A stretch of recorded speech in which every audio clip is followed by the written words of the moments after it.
Vaid mõned tunnid pärast seda, kui president Trump hoiatas massiivse rünnaku eest Iraani vastu, teatab ta nüüd, et tema ja Iisrael on selle ära jätnud, väites, et murranguline kokkulepe on käeulatuses. Aga enne kui keegi kuulutab diplomaatia võitu, on endiselt mõned olulised vastuseta küsimused.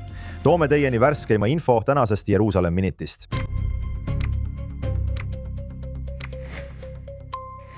Tere tulemast tagasi Jeruusalemm Minutisse siin GNS TV-s. Alex, me läksime eile õhtul magama teadetega, et USA koos Iisraeliga võib-olla ründab Iraani taristut. Me ärkasime täna hommikul ja tundub, et president Trump on selle operatsiooni tühistanud, mille kohta ta ütles, et see oleks olnud mastaabis, mida maailm pole näinud teisest maailmasõjast saadik. Ometi on president otsustanud, et me anname läbirääkimistele võimaluse. Ta ütles, et Iisrael ühineb temaga selles pühendumuses. Ma arvan, et me oleme siin justkui lõputus kordustsüklis. Teate ju, presidenti on sellest ajast peale, kui algne relvarahu välja kuulutati, ikka ja jälle kuulda olnud. Nüüd on möödunud juba mõned kuud. Ja me näeme, kuidas iraanlased ei täida oma kohustusi relvarahu kokkuleppe raames, ei võimalda vaba laevaliiklust Hormuzi väinas. Ja siis ütleb president Trump, et olgu, seekord me sekkume ja teeme seda suurelt. Ja siis ta sekkub natuke, eks, lihtsalt selleks, et näidata, et ta on tõsine ja ei karda täielikult sõjalist sekkumist ega rünnakut Iraani sees. Aga lõpuks näed, et tema käigud on iga kord kõigile näha, mis näitab, et ta eelistab läbiräägitud kokkulepet. Oleme seda mitu korda öelnud. Tema eelistus on saavutada kokkulepe läbirääkimiste. Samal ajal saab ta aru, et ainus viis läbiräägitud kokkuleppeni jõuda on näidata, et oled valmis ründama. Kuid kui sa teed seda ikka ja jälle uuesti, iraanlased saavad sellest aru. Ja praeguseks mõistavad nad Trumpi läbirääkimiskäitumist palju paremini, kui Trump mõistab nende läbirääkimiskäitumist. Ja nad tahavad selles tsüklis jätkata, sest nad arvavad, et see alandab presidenti. Ja suurel määral arvan, et see ongi nii. Kas see tähendab nüüd, et Ameerika Ühendriikide president ei kaota ühel hetkel kannatust? Ma usun, et mingil hetkel kaotab president kannatuse, mis tähendab, et ulatusliku operatsiooni juurde naasmine on vältimatu. Küsimus on ajastuses. Väga võimalik, et president Trump üritab viivitada, et ta ei taha seda teha enne vahevalimisi, et ta pigem laseb sellel mustril jätkuda kuni valimiste lõpuni. Loodetavasti säilitab ta kontrolli esindajate koja üle, säilitab kontrolli ka senati üle ja siis ütleb ta, olgu, ma sain vahevalimistest läbi. Nüüd pole mul millegipärast muretseda. Miski ei hoia mind enam tagasi. Ja nüüd ma lähen selle kallale. Ma arvan, et siin toimub veel midagi muud ka. Ja see on väga huvitav ja ma ei usu, et keegi oleks seda veel öelnud, aga te näete, et Trump on nüüd sattunud olukorda, kus ta üritab konflikti Iraaniga juhtida. Olgu. Ja mitmes mõttes on see, mida Trump teeb Iraani suhtes, paralleelne sellega, mida peaminister Netanyahu on Gazas teinud. Libanonis hutiitidega, Iraaniga, ehk siis nende konfliktide juhtimineks. Ja inimesed on kogu sõja vältel Netanyahut kritiseerinud, öeldes, teate küll, miks sa püüad konflikti lihtsalt ohjata, selle asemel, et kogu jõuga peale minna. Nüüd peaminister Netanyahu on pidanud ise palju kaalutlusi tegema. Nimelt, kas me suudame korraga mitmel rindel tegutseda, eks? Te nägite, et Netanyahu ta saatis Iisraeli kaitseväe mõneks ajaks Gazasse. Ja siis, kui põhjapiir hakkas kuumenema, pani ta sisuliselt Gaza rinde ootele, tagaplaanile. Samal ajal suunas ta Iisraeli kaitseväe üksused põhjapiirile, et ei oleks kahte täismahus rinnet korraga võitlemas. Seda ei tahetud teha. Samuti pidi ta, nagu me nimetame, relvastust kokku hoidma. Varud oli piiratud ja Netanyahu ei tahtnud avalikult öelda, kui palju varusid IDF-il on. Kuid ta pidi töötama koos alguses Bideni administratsiooniga, mis oli relvastuse osas palju vähem vastutulelik. Ja hiljem Trumpi administratsiooniga, et veenduda, et administratsioon annab Iisraelile vajalikke relvi. Nii see liikus edasi. Netanyahu tegi otsuseid erinevatel rinnetel edasiliikumiseks, lähtudes sellest, kui palju relvi, nii ründe kui ka kaitserelvi, mis Iisraelil oli. Nii et Netanyahu juhtis konflikti ja nüüd näete, et Trump teeb täpselt sama asja. Ma arvan, et see on tohutu kinnitus sellele, kuidas Netanyahu on viimase 3 aasta jooksul sõda juhtinud. Teatete kohaselt avatakse Hormuzi väin kohe. Samuti on ilmselt tuumaläbirääkimistes mingisugust edasiminekut. aga ma tahaksin rääkida sellest konflikti juhtimisest. Kas sa arvad seega, et Iisraeli peaminister võib oma enda Gazas ja Liibanonis rakendatud poliitika põhjal aru saada? Kas sa arvad, et ta mõistab siis, mida president teeb? Tähendab, Iisrael eelistaks, et Iraani olukord ei kanduks edasi järgmisele põlvkonnale ega sellele järgnevale. Pole kahtlustki, et Iisrael ei taha, et Iraan oleks piirkondlik oht. Terrori 8 jaalapea selles piirkonnas. Ma arvan, et peaminister loodaks, et president Trump, ja me räägime nende kohtumisest mõne minuti pärast, et ta sooviks, et president Trump lahendaks selle lõplikult ära ja et Iraanist saaks järgmine, ma ei tea, Araabia Ühendemiraadid või mõni muu riik, kellega meil võiks olla mingisugune suhe. Selle asemel, et nad oleksid endiselt, kuigi nad on nõrgenenud, piirkondlik terrorismi suurvõim. Ma ei usu, et on mingit kahtlust, et Iisrael tahab näha seda olukorda Iraanis lõplikult lahendatuna. Olgu, see on kahtlemata nii. Iisrael tahab näha režiimi täielikku muutust.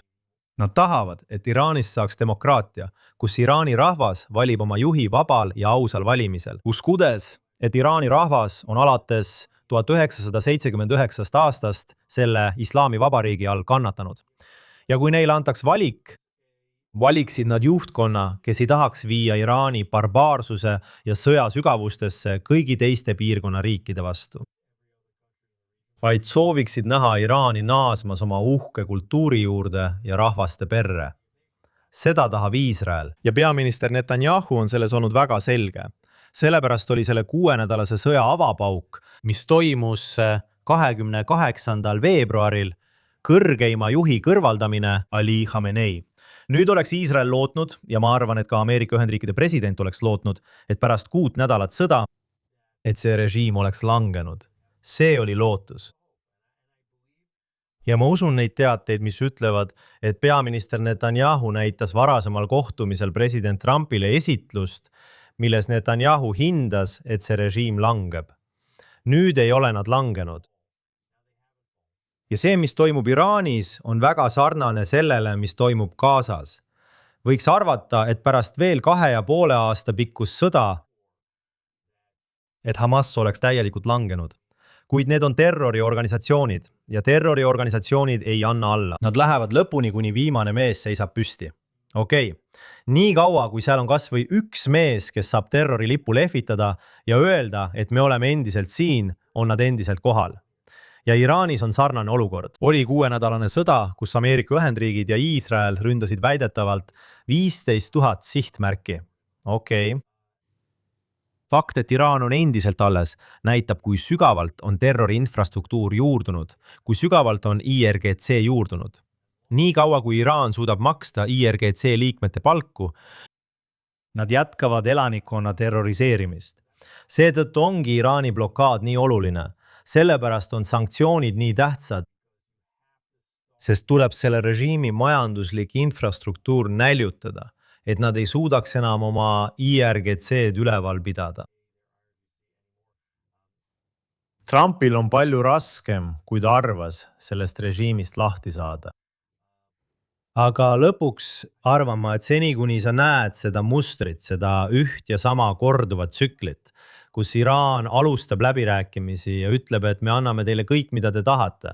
Trump ütleb, et okei, lõpuks saime kokkuleppe. Ja siis ütleb Iraan äkitselt, oih, vaadake, me just ründasime laeva, mis sõitis läbi Hormuzi väina. Oih, me saatsime kogemata ballistilise raketi Kuveidi, Jordaania, Araabia Ühendemiraatide või Saudi Araabia suunas.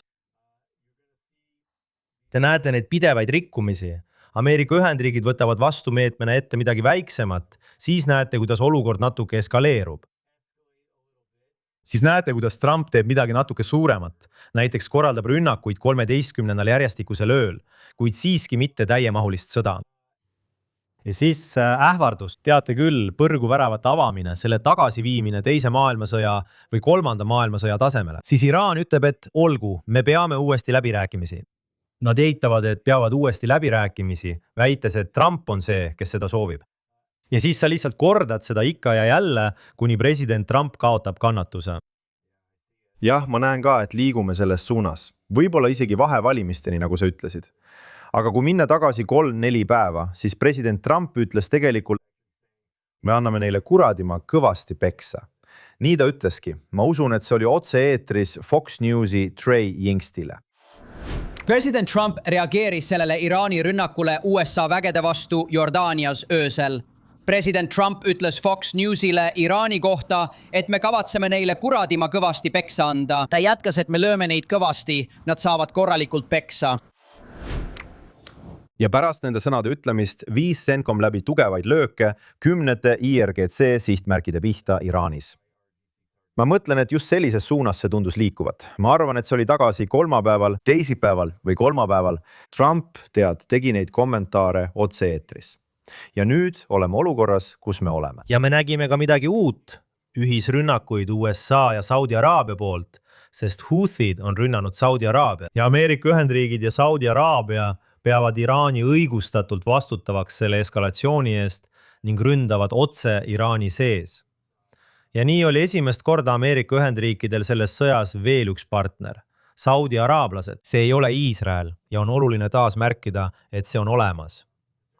See heidutus, mille Iisrael on suutnud kehtestada, ja nii see heidutus kehtestataksegi, kui näidatakse sellist jõudu, nagu Iisrael selles sõjas näitas. Hamasi ja Hezbollah jõudude vähendamine, nende nõrgestamine, valmis eirama rahvusvahelise kogukonna seatud punaseid jooni, lennates 6 nädalat järjest kõrvuti Ameerika Ühendriikidega, pärast seda, kui aasta varem lennati koos 12 päeva järjest. Ja lihtsalt näidates, et nad suudavad tabada ükskõik millist sihtmärki, mida nad tahavad, kaotamata seejuures ühtegi lennukit. Pea meeles, Iisrael ei kaotanud 6 nädala jooksul sõjas ühtegi lennukit, ega ka eelneva 12 päeva jooksul, ega ka üheski varasemas rünnakus Iraani vastu. Nii et Iraan ei taha praegu Iisraeli vastu võidelda. Nad teavad, et Iisrael iga järgmise vooruga, ja peaminister Netanyahu on seda öelnud, ta ütles, et kui me läheme tagasi võitlema, siis te ei saa seda, mida saite eelmisel korral. Te saate kordades rohkem. Ja Iisrael on näidanud, et ta teebki kordades rohkem. Nii et te näete, et Iraan on valmis Ameerika Ühendriikide presidenti proovile panema. Nad on valmis tulistama ballistilisi rakette jälle Kuveidi, Araabia Ühendemiraatide, Jordaania, Katari, Saudi Araabia pihta. Aga praegu nad ei ole valmis Iisraeli pihta tulistama. Nad tahavad, et Iisrael sellest eemale hoiaks. Minu arvates saab Iisrael uuesti sekkuda ainult siis, kui president Trump tahab täielikku sõda taastada ja siis Iisrael sekkub. Ja Iisrael on valmis, relvad laetud. Iisrael on valmis tegutsema. Ja hinnang siin Iisraelis on, et mingil hetkel ühineb Iisrael Ameerika Ühendriikidega. Ja et Iisrael on selleks hetkeks samuti valmis. Et heidutus muutub täiemahuliseks sõjaks ja Iisrael saab taas olema Iraani ballistiliste rakettide sihtmärgiks. Aga Iisrael on samuti rahul sellega, et saab kõrvalt vaadata, kuni president Trump otsustab, mida ta teha tahab. Ja lisaks kõigele sellele, Alex, toimus tegelikult sel nädalal Valges Majas silmast silma kohtumine peaminister Netanyahu ja president Trumpi vahel. Ametlikku pressikonverentsi ei toimunud, minu teada läks Netanyahu sisse külguksest, püüdes mitte tähelepanu äratada, kuigi kohtumine toimus. Peaminister Netanyahu ütles, et see oli üks parimaid kohtumisi 2 liidri vahel, mis tal kunagi olnud on. Ta rõhutas, et 2 riigi vaheline suhe on kindel. Vaatame, mida peaminister ütles. See oli suurepärane. See oli üks parimaid kohtumisi, mis meil olnud on ja ma alati, teate, mulle ei meeldi pettumust valmistada meie ise hakanud kriitikutele, kes püüavad leida, teate, pragusid meie liidus. Ja mida nad leiavad, nagu täna, on graniitsein. Teate küll, me ei taha näha, et see fanaatiline režiim Teheranis saaks tuumarelvi, millega ähvardada. Iga ameeriklast, maailma rahu ja Iisraeli eksistentsi. Nii et meil on ühine eesmärk. Ja see saavutatakse kas diplomaatiliste vahenditega või muun viisil. Aga me mõlemad oleme sellele pühendunud. Nii et Alex, pressikonverentsi ei toimu, kuid allikate sõnul on mitmeid teemasid. Loomulikult Iraan, fookuses võimaliku diplomaatilise kokkuleppe saavutamine, majandusliku surve suurendamine, sanktsioonide ja muude meetmete kaudu ning sõjaliste võimaluste säilitamine, kui diplomaatia ebaõnnestub. Mõnikord tundub mulle, et peaminister liialdab veidi, mis minu arvates ei aita inimestel mõista, kui tõsised need kommentaarid tegelikult on. Nii et ma ei tea, kas see kohtumine oli neil parim, mis kunagi olnud. Aga tead, rääkides mõne kõrgema ametnikuga, tundus neile küll, et kohtumine läks hästi. Ja ma olen leidnud, et sellised kohtumised aitavad seisukohti selgemaks teha. Samamoodi nagu sa kuuled pidevalt ajakirjanduse pealkirju, mis väidavad, et presidendi ja peaministri vahel on suur lõhe. Peaminister on leidnud, et on kasulik presidendiga silmast silma kohtuda. ja et see tõesti aitab parandada kõikvõimalikud mõrad suhtes, mis võivad tekkida, peamiselt seetõttu, et meedia üritab siin lõhet näidata. Ja seetõttu arvan ma, et poliitikas on erimeelsusi. President eelistab selgelt läbirääkimisi. Iisraeli peaminister ei pelga öelda, et tema arvates need läbirääkimised ei õnnestu. Ja tema eelistab naasta täiemahulise võitluse juurde Iraani vastu, kuni see režiim on kokku varisenud. Aga nende kahe vahel ei ole erimeelsusi suhtuse osas, mis tähendab, et president on väga läbipaistev selles osas, mida ta arvab, et peab juhtuma. Tema on selles suhtes vanem partner. Ja Netanyahu on samuti väga läbipaistev selles osas, mida tema ja Iisrael arvavad, et peab juhtuma. Ta on samuti väga avatud. Ja nemad kaks arutavad asjad läbi ning hoiavad ühist joont, isegi kui neil on erinevad huvid, isegi kui nad tulevad erinevatest vaatenurkadest. Neil on erinevad kaalutlused, nemad kaks paistavad asjad, läbi arutavad ja jõudvad üldise arusaamani. Ma arvan, et oli oluline, et J.D. Vance oli selles kohtumises. Alguses polnud selge, kas Vance seal osaleb. Vance on olnud see, kes on nende läbirääkimiste eestvedajana kõige rohkem oma nime mängu pannud. Nii et sul ei ole olukorda, kus kaks inimest sosistavad eri aegadel Trumpi kõrva. Kõik olid koos ühes ruumis. Netanyahu, Trump, Vance, Rubio, Hegseth, kõik olid ruumis. Teatati, et Ron Dermer, kes hiljuti astus tagasi strateegiliste küsimuste ministri kohalt, juhtis varem Trumpi ja Netanyahu suhteid. Ja tead, ma rääkisin enne seda kohtumist mõne kõrge Iisraeli ametnikuga, kes ütlesid, et suhe oli kindlasti veidi pingeline, sest Dermer, kes oli selle suhte hoidmisel väga osav, ei tegelenud enam sellega täiskohaga. Aga teatati, et Dermer oli kohtumise ajal Washingtonis, kuigi teda ei olnud üheski avalikus fotos näha. Väidetavalt oli ta mõnel neist kohtumistest kohal. Ja ma arvan, et kui Netanyahu ütleb, et kohtumine läks väga hästi, siis nad jõudsid ühisele arusaamale. Kahe poole vahel on üldine arusaam. Teate küll, millised need sammud välja näevad.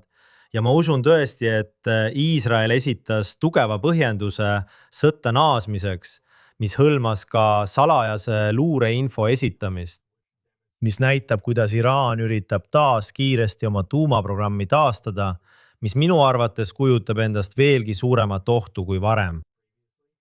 Isegi see vähene, mis neil praegu on nüüd ohtlikum kui varem, sest nad teavad, et nende aeg on piiratud enne, kui nad saavad seda kasutada. Ja samuti kõik tegevused, mida nad teevad oma ballistiliste rakettide programmi taastamiseks. Lisaks kohtumisele president Trumpiga oli peaminister Netanyahul, nagu te mainisite, tihe ajakava. Tal olid erakohtumised sõjaministri Pete Hegsethiga, AIPAC-i esindajate, senatorite ja evangeelsete juhtidega. Aga ma tahan keskenduda sellele kohtumisele J.D. Vance'iga. Ilmselt oli neil omavaheline kohtumine. Ma ei tea, kas pärast seda kohtumist avaldati midagi ajakirjandusele või midagi taolist. Ilmselgelt nad ei pidanud pressikonverentsi. Aga J.D. Vance, ma mäletan, et ta oli Joe Rogani saates vaid mõned nädalad tagasi. Tal olid mõned, ma nimetaksin neid halvustavateks kommentaarideks, ma ütleksin Ameerika Ühendriikide ja Iisraeli suhete kohta. Kas me teame sellest kohtumisest midagi? Ja ma arvan, et see on väga märkimisväärne, eriti arvestades, et järgmiste valimisteni on nüüd 2 aastat, võib-olla J.D. Vance kandideerib presidendiks. Ma mõtlen, mida me sellest kohtumisest teame ja milline on praegu Iisraeli riigi peaministri ja Ameerika Ühendriikide asepresidendi vaheline suhe. Nagu sa ütlesid, see ei olnud avalik kohtumine. Sellest kohtumisest ei tehtud fotosid, erinevalt näiteks Hegsethi või teiste senaatoritega toimunud kohtumistest, kellega Netanyahu kohtus.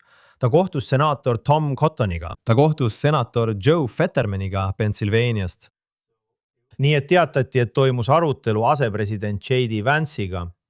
Ja ma arvan, et Netanyahu soovis teha täiesti selgeks, et see, mida J.D. Vance nende kommentaaridega vihjas Joe Rogani taskuhäälingus, et Iisrael juhib hästi rahastatud kampaaniat, et üritada läbirääkimisi nurjata. See lihtsalt ei vasta tõele. Kindlasti on seal palju tugeva arvamusega iisraellasi, kes haldavad oma sotsiaalmeediat ja on olemas ka uudisteorganisatsioonid. Ma mõtlen, JNS on uudisteorganisatsioon, kus me ei saa Iisraeli valitsuselt sentigi. Me võime olla läbirääkimiste vastu. Me lähtume avalikest avaldustest, mida kuuleme Iisraelis, hinnangutest, et läbirääkimised kukuvad läbi. Ma arvan, et igati mõjuval põhjusel arvavad iisraelased, et läbirääkimised kukuvad läbi. See ei tähenda, et valitsus juhiks jõupingutusi nende läbirääkimiste õõnestamiseks. Ja mitte ainult, vaid kui J.D. Vance ütleb selliseid asju, mis ei vasta tõele. Okei, kui J.D. Vance ütleb asju stiilis, et Iisrael on lihtsalt üks neist osapooltest, kes püüab mõjutada, kuidas Ameerika valitsus toimib, sarnaselt Katari või Hiinaga, kes kulutavad Ameerika Ühendriikides pahatahtliku mõju avaldamiseks kordades rohkem raha kui Iisrael, lausa mitmekordselt. See, mida see teeb, kas pole?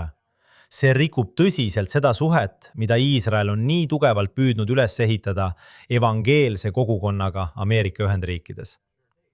Ja sa nägid ka siin, et taas kord Netanyahu kohtus evangeelsete juhtidega, nagu ta alati sellel reisil teeb.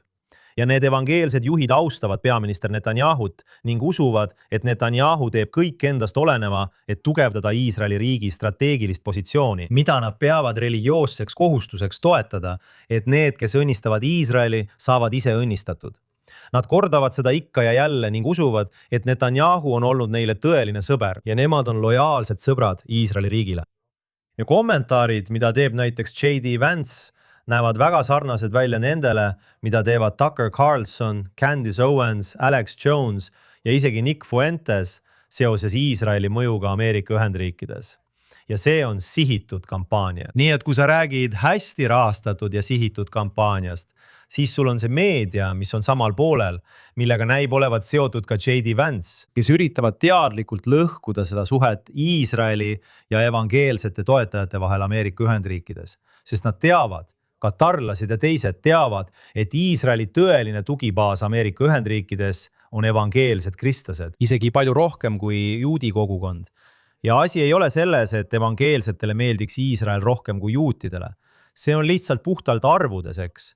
Tead, Iisrael, nagu Iisraeli juudi toetajad, kellest räägitakse, on umbes 5 miljonit inimest Ameerika Ühendriikides, kes on samuti peamiselt koondunud demokraatide valimisringkondadesse, mis ei vaheta leeri. Okei, nii et neil ei ole sellist poliitilist mõjuvõimu, et hoida esindajate koda ja senatit Iisraeli poolel. Seda suudavad teha evangeelsed kristlased, sest Ameerika Ühendriikides on umbes 80 miljonit evangeelset kristlast. Organisatsioon, näiteks nagu Christians United for Israel, mis on üks suurimaid Iisraeli toetamaid kristlikke organisatsioone Ameerika Ühendriikides, ütlevad, et neil on 14 miljonit liiget. Ma ei hakka kontrollima, kes on kristlased ühenduses Iisraeli heaks liige. Tead, mida see tähendab või kas nad maksavad raha või mis iganes see on, ma ei tea, aga nad ütlevad, et neil on 14 miljonit liiget selles organisatsioonis. See on 3 korda rohkem kui juute Ameerika Ühendriikides. Tõsi, okei. Nii et tead, see evangeelne toetusbaas Iisraelile on nii oluline. Peaminister Netanyahu on oma 20 ametiaasta jooksul teinud palju selle suhte tugevdamiseks. Muide, demokraadid, nad süüdistasid Netanyahut selles, et ta õõnestab demokraatide toetust Iisraelile, kuna ta pöördus kuidagi evangeelsete kristlaste poole. Aga ma ei usu, et Netanyahu strateegia oli eemalduda demokraatidest ja pöörduda evangeelsete poole. Iisrael ja juudi kogukond on alati püüdnud tagada, et neil oleks selle demokraatliku rühma toetus, liberaalse juudi kogukonna ja poliitilise toetajaskonna toetus Iisraelile. Aga kui see hakkas vähenema, evangeelst kristlased ütlevad, hei, nende toetus väheneb, meie toetus ei vähene. Nii et nüüd saavad katarlased ja teised aru, et viis kahjustada Iisraeli toetust Ameerika Ühendriikides on võtta sihikule evangeelsete kristlaste toetust. Olen kindel, et peaminister Netanyahu kohtus J.D. Vance'iga, püüdes esiteks olukorda selgitada, öeldes, et Iisrael kindlasti ei investeeri raha selleks, et püüda õõnestada J.D. Vance'i. Need läbirääkimised kukuvad läbi Iraani tõttu, mitte Iisraeli pärast. Ja teiseks, kui kahjulik on see, kui J.D. Vance teeb avaldusi, mis võivad toetada neid, kes aktiivselt püüavad evangeelsete toetust Iisraelile õõnestada. Muide, Alex, see oli peaminister Netanyahu 8. kohtumine Valges Majas. Me ei olnud eelmisel nädalal kindlad, kas 7 või 8, see oli kindlasti 8, kaugelt rohkem kui 2-kordne, kui mitte 3-kordne. Rohkem kui ühelgi teisel juhil. Ja see number ise näitab selle suhte tugevust. Kui Trumpil oleks Netanyahust kõrini, oleks viimane koht, kus ta teda näha tahaks, ovaalkabinetis. Ja samal ajal ma arvan, et kui Trump püüab iraanlastele näidata, et sõjalise variandi osas on tal tõsi taga, et kui ta sellest aru saab, ainus viis iraanlastega tegelikult läbi rääkida on see, kui laual on väga usutav ja tugev sõjaline variant, siis Netanyahu Valgesse Majja toomine tõenäoliselt paneb iraanlased hirmust värisema, sest teate, mida Netanyahu selles olukorras tahab. Nii et fakt, et Trump oli valmis teda kutsuma ja muide polnud üldse kindel, et Netanyahu selle kohtumise saab. Ja võib-olla oli see ainult Lindsey Grahami matus ning Netanyahu tahtis tõesti Lindsey Grahami austada. Lindsey Graham oli viimastel aastatel Iisraelis käinud võib-olla rohkem kui ükski teine senaator.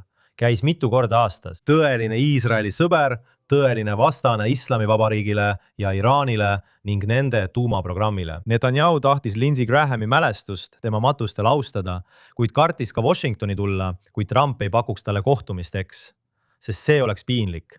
Ja see annaks märku, et suhted on pingelised. Aga Trump tegelikult kutsus Netanyahu kohtumisele. Ja see, et ta Netanyahu kohtumisele kutsus, ma arvan, et see näitas iraanlastele ja kogu ülejäänud piirkonnale, et liit on endiselt tugev ning sõjaline oht on usutav ja endiselt päevakorras. Ja see aitab Trumpil tema katsetes iraanlastega läbi rääkida. Lõppkokkuvõttes arvan ma siiski, et need läbirääkimised lagunevad jätkuvalt.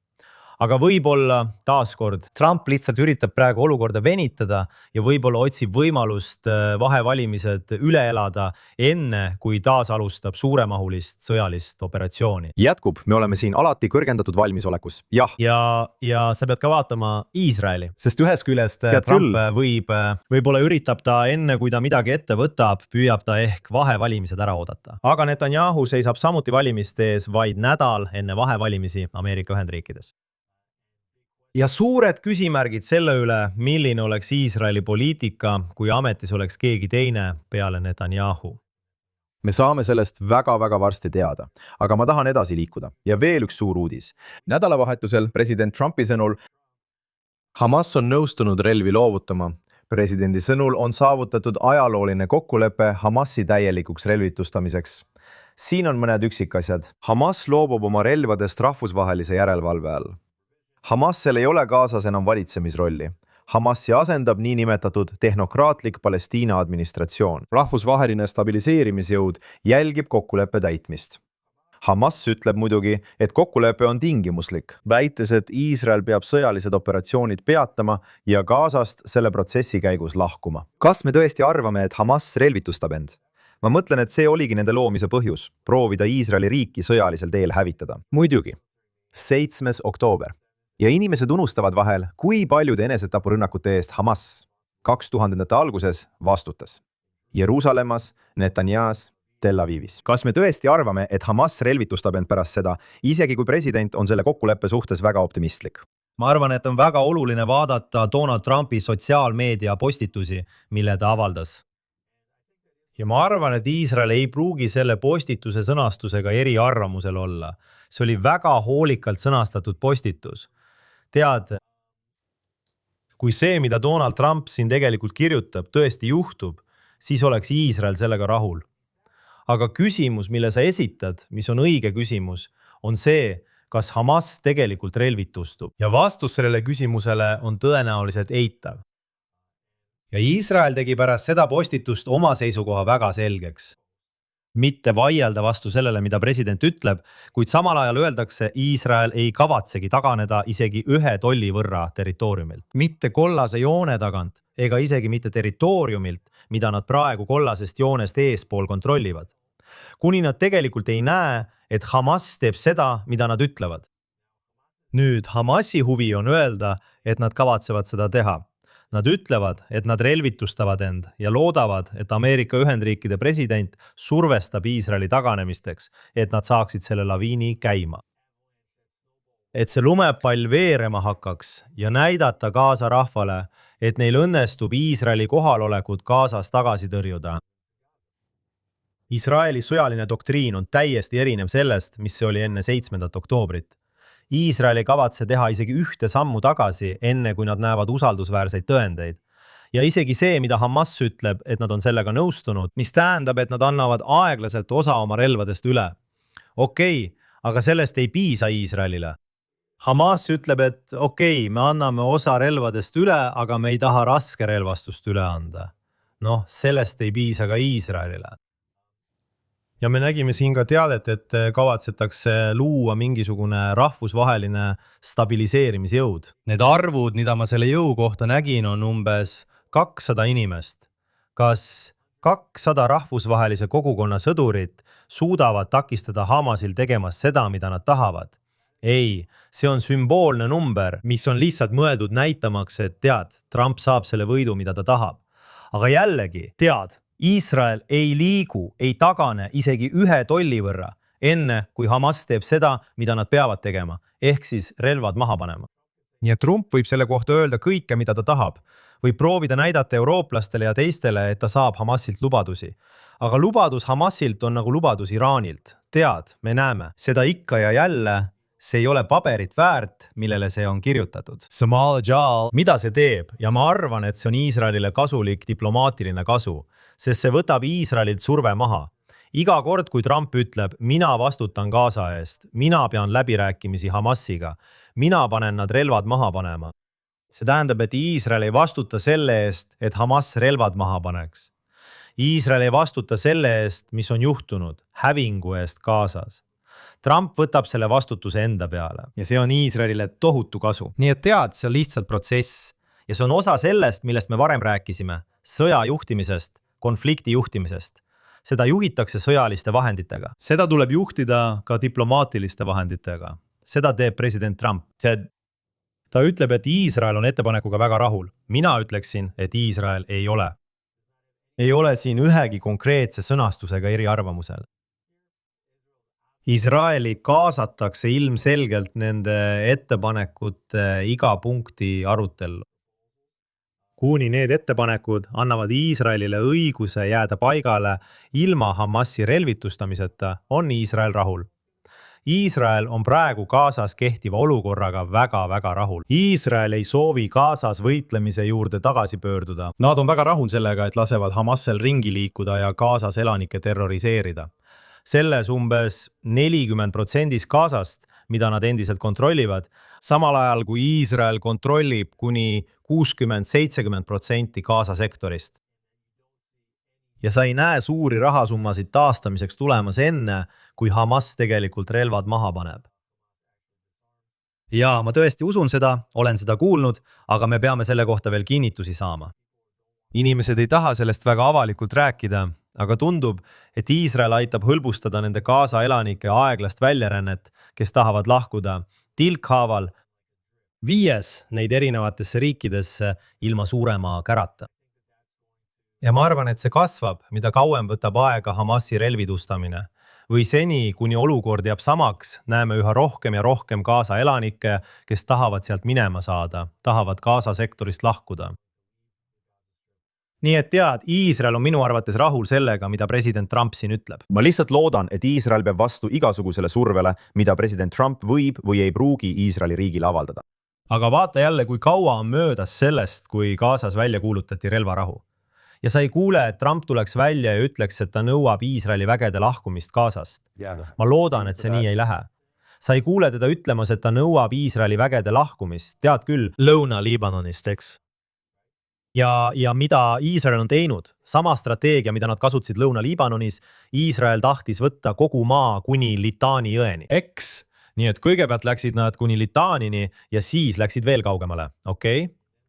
Ja kui Iisraelile avaldati diplomaatilist survet kokkuleppele jõudmiseks, nõustus Iisrael taanduma Litanini. Ja nüüd on Gazas sama olukord. Iisrael tõmbas kõigepealt liiva sisse kollase joone, põhimõtteliselt hoidis kontrolli kogu maa üle kuni kollase jooneni. Viimastel nädalatel oleme isegi näinud teateid, et Iisrael rajab füüsilist tõket, mis on, ma arvan, peamiselt muldvall, kuid siiski väga selge barjäär, mis tähistab O-joont. Kuid Iisrael on tegelikult läinud O-joonest kaugemale ja kontrollib territooriumi. Peaminister Netanyahu ütles intervjuudes, et Iisrael võib kontrollida kuni 70% Gaza sektorist. Ja see tähendab, et Iisrael on andnud endale strateegilise paindlikkuse taanduda kuhu? Vanajuanini. Ja. Õige. Nii et tead, ma arvan, et Netanyahu on olukorda strateegiliselt juhtinud. ja sa pole veel kuulnud, et Ameerika Ühendriikide president ütleks, et Iisrael peab taanduma. Tundub, et Netanyahu suudab nende kahe liidri silmast silma kohtumistel oma punased jooned siiski selgeks teha. Alex, sa mainisid Lõuna-Liibanoni. Ma tahan rääkida viimastest sündmustest sealt.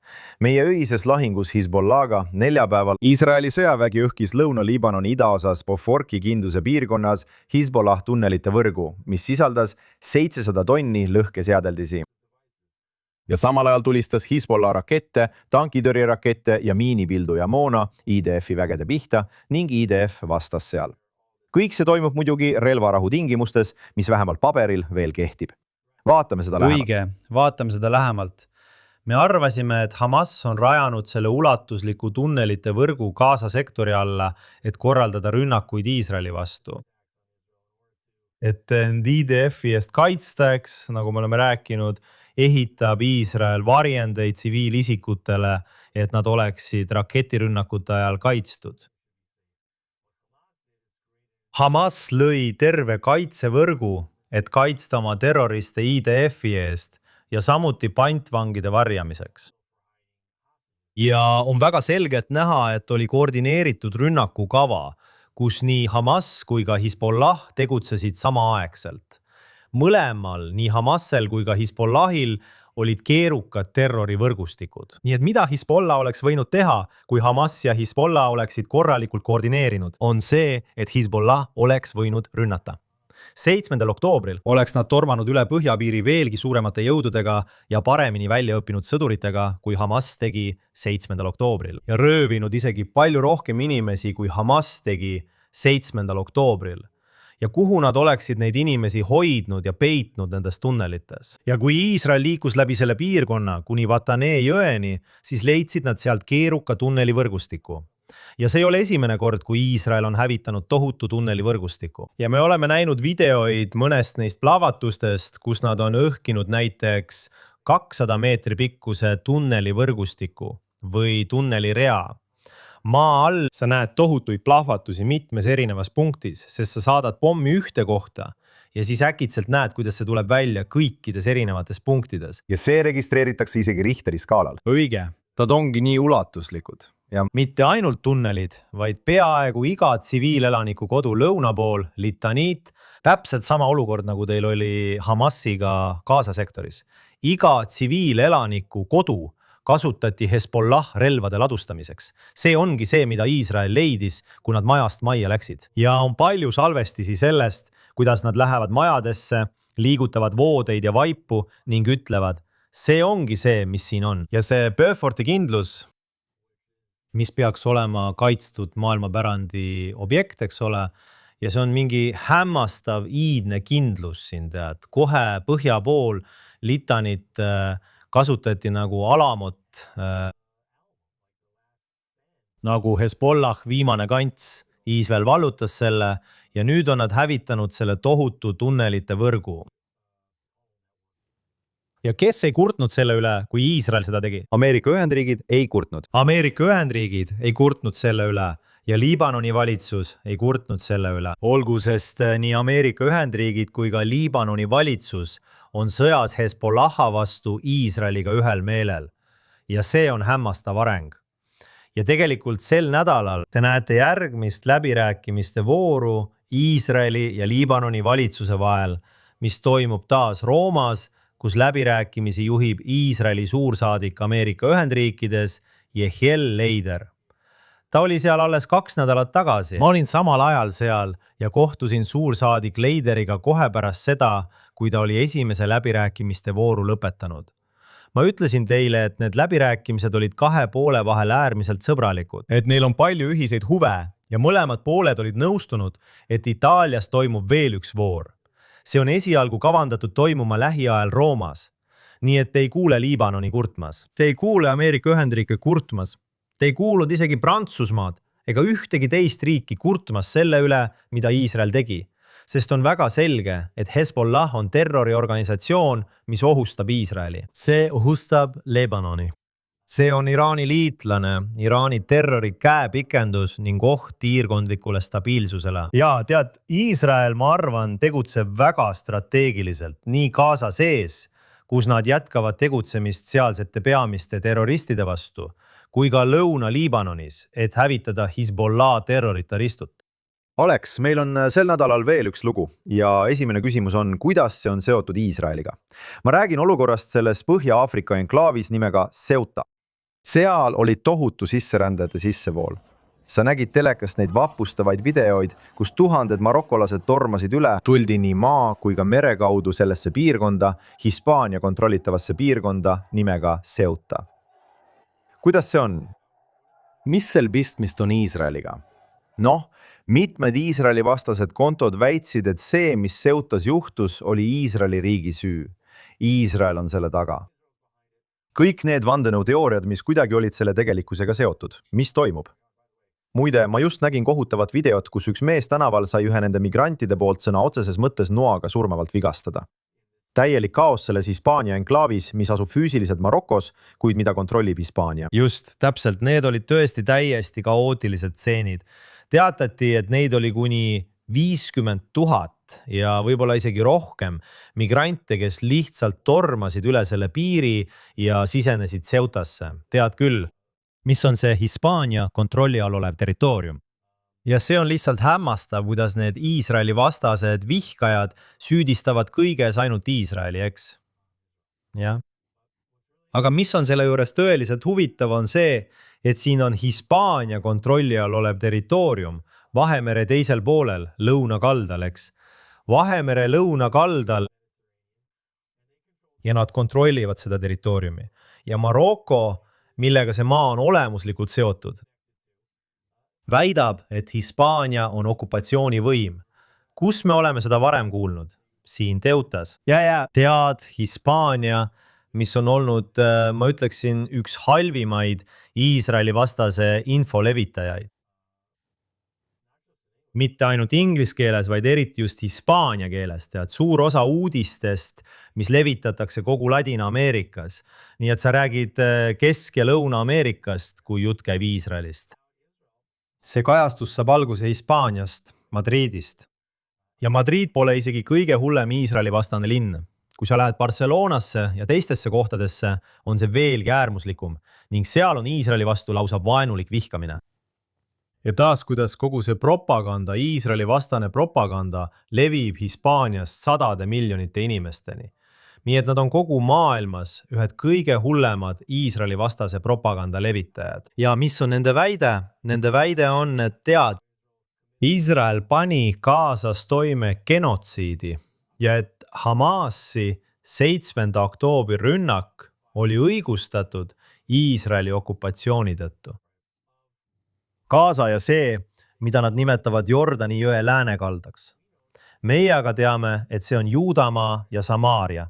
Ning juudid ongi juudid, sest nad pärinevad Juudamaalt. Et head samaarlased pärinevad Samaaria piirkonnast, eks? Ja need ei ole araablased, eks ole. Ja siin on olukord, kus pada sõimab katelt, sest Hispaania okupeerib Vahemere lõunakallast siin, Ceutas. Ja mitte keegi rahvusvahelisest kogukonnast ei ütle selle okupatsiooni kohta sõnagi. Muide, ÜRO ei arva, et selle okupatsiooniga oleks mingit probleemi. Nii et Maroko ütleb, et te okupeerite ebaseaduslikult meie territooriumi. Ühinenud rahvaste organisatsioon ütleb, et ei, meid see okupatsioon ei huvita. Teate, Türgi okupeerib Põhja-Küprost. Keegi ei ütle selle kohta midagi. Aga ainus okupatsioon kogu maailmas, millest maailm hoolib, on see, et Iisrael säilitab oma kohaloleku Juudamaal. Kui juudid ei ole pärit Juudamaalt, siis kust nad pärit on? Kui juudid ei kuulu Juudamaale, siis kuhu nad kuuluvad? Nende arvates Poola. Minge tagasi. Me näeme tihti, et öeldakse, minge tagasi Poola. Miks minna tagasi Poola? Sest see oli ainus näide ajaloos, kus toimus massiline genotsiid. 3 miljonit juuti mõrvati süstemaatiliselt keemiarelvadega gaasikambrites ja seejärel põletati krematooriumides Poolas. Sinna tahavad need Iisraeli vastased vihkajad juudid saata. Minge tagasi Poola, minge tagasi koonduslaagritesse, minge tagasi gaasikambritesse ja minge tagasi krematooriumidesse. Sinna nad tahavad, et juudid läheksid, sest nad ei taha, et juudid oleksid Juudamaal. Teate, holokausti ajal Adolf Hitler ütles oma propagandas, et juudid on rahvas ilma riigita. Olgu. ja tema algne idee oli viia kõik juudid Euroopast välja etnilise puhastuse teel, surudes nad sellesse piirkonda, mida tol ajal nimetati Palestiinaks, mis oli juutide kodumaa. Juutide kodumaad nimetati tol ajal Palestiinaks. Ja Hitler kohtus Hajj Amin al-Husseiniga, kes oli Jeruusalemma mufti. Ja mufti ütles, meie ei taha juute siia, miks sa neid ei tapa? Ja Hitler oli nagu, okei, teeme nii. Nii et Jeruusalemma mufti tegi koostööd Hitleriga, et hävitada juudid, mis oli tõeline genotsiid. Kogu Euroopas tapeti 6 miljonit juuti, neist 3 miljonit Poolas. Tead plaaniga hävitada iga viimane juut. Kui sa lähed Yad Vashemi, mis on holokausti muuseum Jeruusalemmas, seal olid nimekirjad, kui palju juute oli igas riigis ja igas linnas, kuni viimase inimeseni välja. Muidugi. Olgu, mõnes kohas teame, et siin on 10 juuti.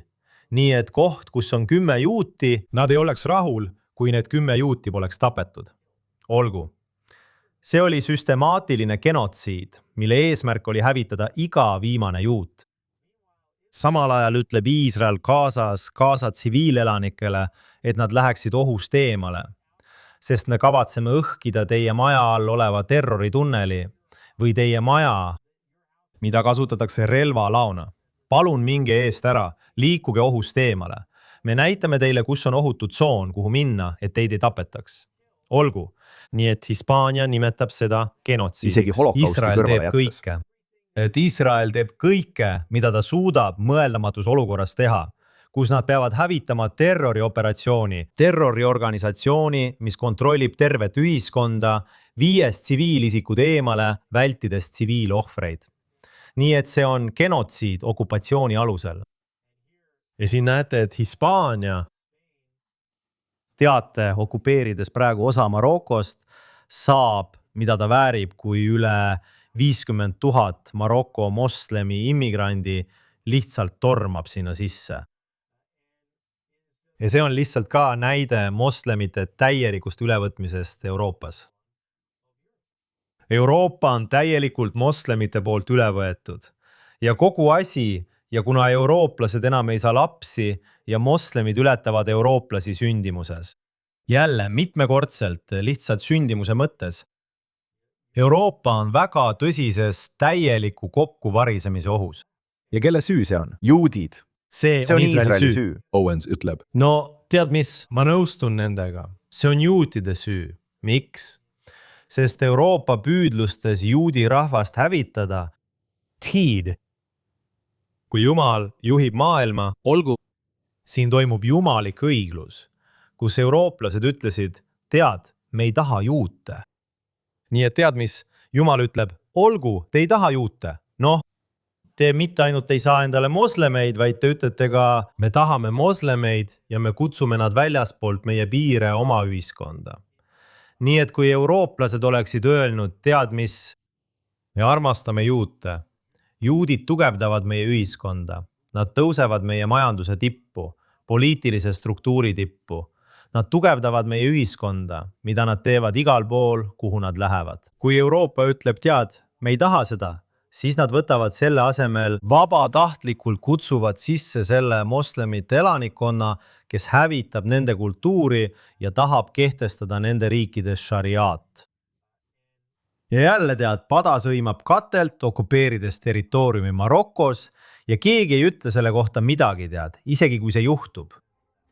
Alex, sel teemal, selles hullumeelses maailmas, kus me elame, on meil selle nädala Jeruusalemma minuti jaoks siin JNS-is aeg otsas. Media keskus Jeruusalemmas. Tema on Alex Treiman, JNS-i tegevjuht. Mina olen Josh Huston, JNS-i korrespondent. Kindlasti külastage JNS TV-d, et näha kogu meie suurepärast sisu. Saatke meile superthanks, tellige ja külastage jns.org, et saada värskeimaid uudised Iisraelist, Lähis-Idast ja kogu juudi maailmast. Kohtume teiega järgmisel nädalal siin saates Jeruusalemma minut JNS TV-s.